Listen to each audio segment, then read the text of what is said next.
All right, well, now we're going to talk about solving systems of equations, and we're going to look at it by two main processes.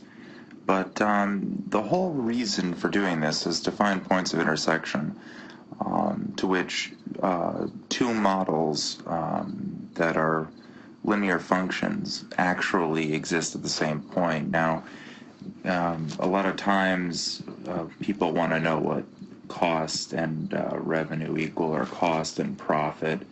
Cost versus profit, maybe, if you want. So you can actually figure out if you're going to make or lose money on a deal. So the three cases that I'd like to talk about, two of which we're going to do here in this tutorial, are substitution and eliminations. Substitutions, the only time that I would use a substitution method is when we already have one of the variables solved for. So what we're indicating here is that the y itself is already solved. So we have this expression, and we'll do something with that expression. Actually, we're just going to substitute it into that y and solve, because then we'll have one equation in one variable. Okay.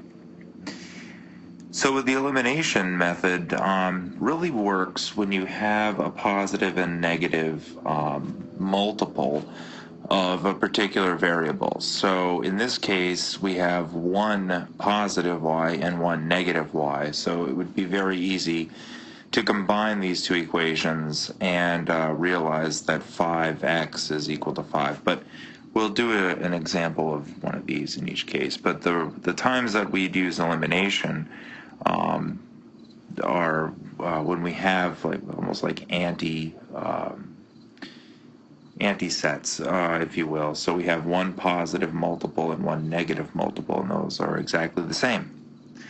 The third one here is, oh boy, but this deals with matrices. Okay. And we'll be talking about them pretty soon, but I figure it's just nice to have them put together here so you can see that there is a much more powerful method for solving any of them.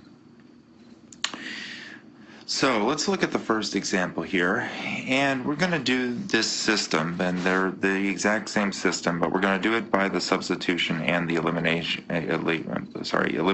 method. And there are still lots of different ways that you can solve them, respectively, within the substitution and within the elimination. Just because you see me doing it this one way does not mean by any way, shape, or form that this is the only way to do it, okay? So I encourage you to try doing any of these problems differently and see if you come up with the same answer. So here we go. Let's look at the substitution method first over here.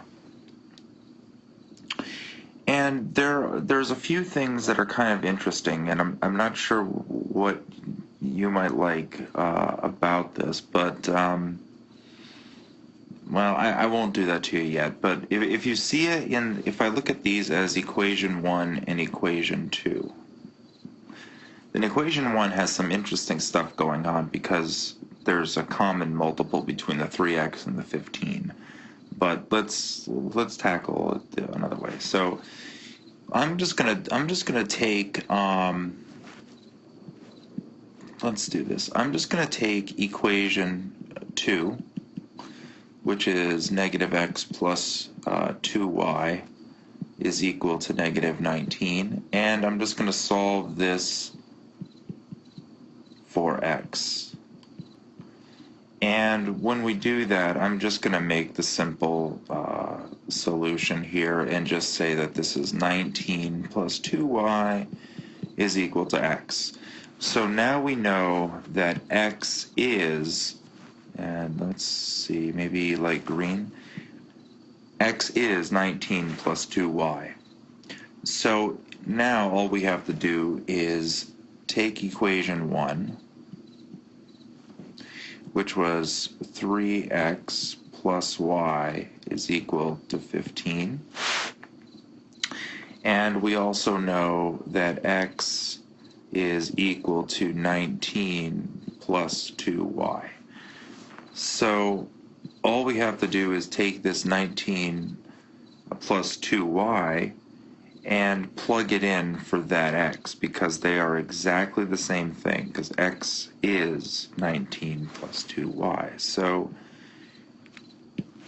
let's do this. Let's take the x out, and we'll make these parentheses, and we don't know what y is yet, and we know that it equals 15. So let's just do the substitution as 19 plus 2y here. And then we'll do the distribution.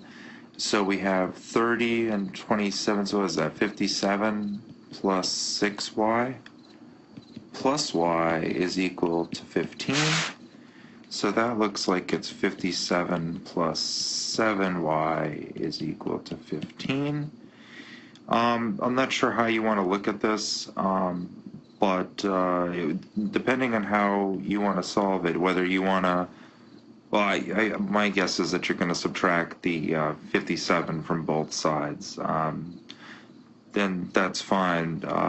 There's nothing wrong with that. But this is going to be 42 negatives here. And then that means that we're multiplying by 7. So that means we have to divide this by 7. And it looks like this would be negative 6. So if this is the case, that y is negative 6, then all we have to do is go all the way back up to this equation that we made up here, which I'm going to call a modified 2, and resubstitute this value in. So we're going to just take this down here, and we know that x is equal to 19 plus 2y, and now we happen to know that y is equal to negative 6.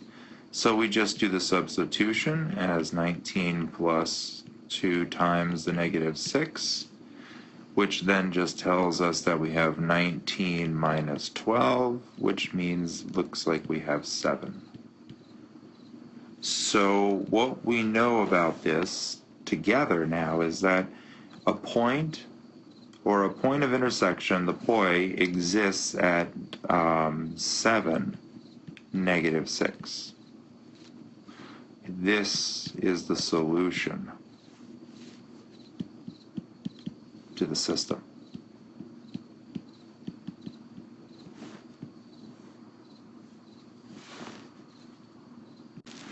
All right, so now let's go back up and look at the elimination method here. And what we're looking for ideally is to eliminate one of the variables. And that means we need a positive and a negative version of itself to eliminate through the combination process. So if I just simply rewrite this problem and I make it just a little bit bigger here. Now with the first one, what we're going to do is we're going to notice just a few things.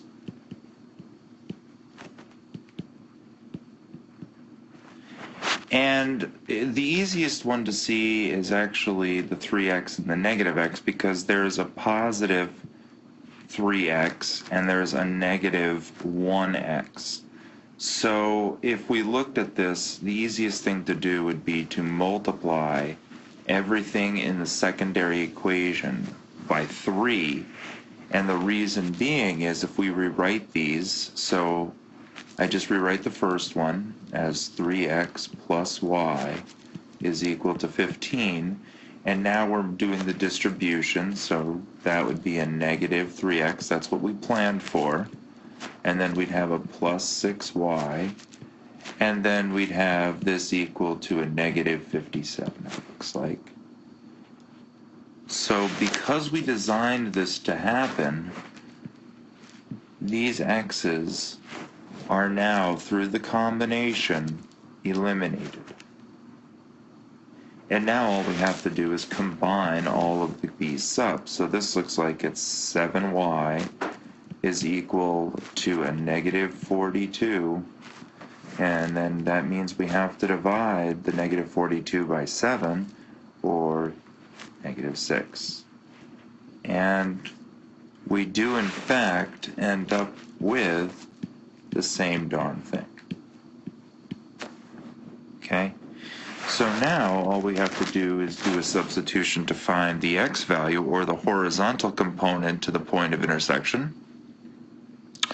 And that's kind of easy by just doing basic substitutions. So I'm going to take the equation 1 that I used, and maybe I'll just do this here because I didn't really have a whole lot of room. So if I just take equation 1, which is 3x plus y is equal to 15, and now we know that y is equal to negative 6, well, then this becomes kind of nice and easy to solve, because all we have to do is realize that this is y equals negative 3. You know what, let's not do it that way, because that way just overcomplicates it. So let's just actually do the direct substitution. So this would be 3x plus a negative 6. Don't lose that, because remember, we're adding a negative or subtracting. So if we have all of this now, we have 3x minus 6 equals 15. So how do we solve this for x? Well, we're going to have to do what? First, we're going to have to add 6 to the 15, and then we're going to have to do what? Divide by 3. Okay? So x has got to be equal to 15 plus 6 all divided by 3, or x has to be equal to, looks like, 7.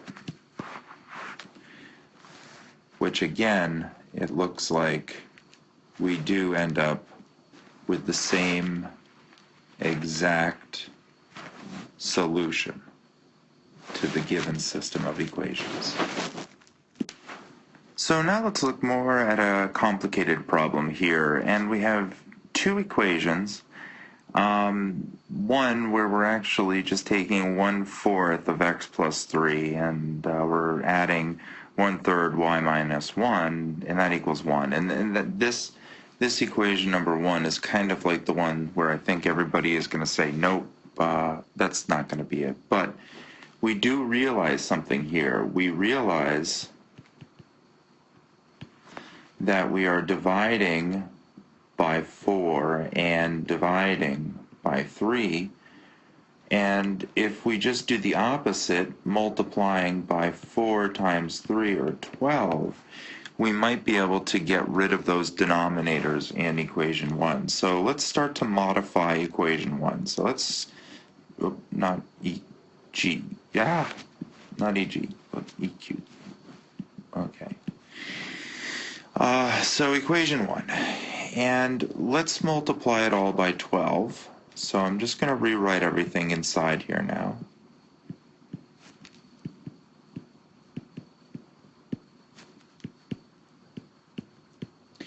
And then we're going to start the distribution process. So that'll be 12 times this beast, but the better way to see it is, what is, let me put it in highlight yellow, what is 12 divided by 4? Well, 12 divided by 4 is 3, but then we have the x plus 3 left over. And then we're going to add that, and let's use blue this time, 12 divided by 3, well, that's 4 times y minus 1 is equal to 12.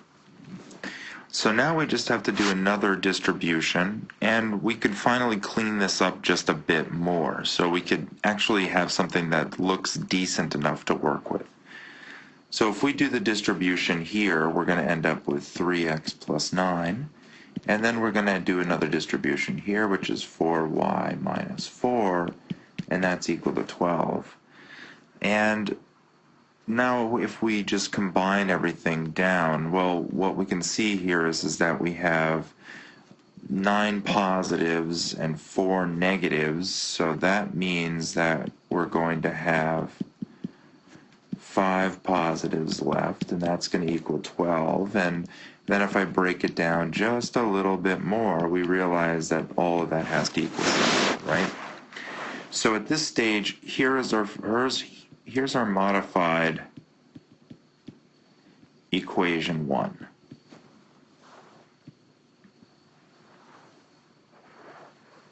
Okay?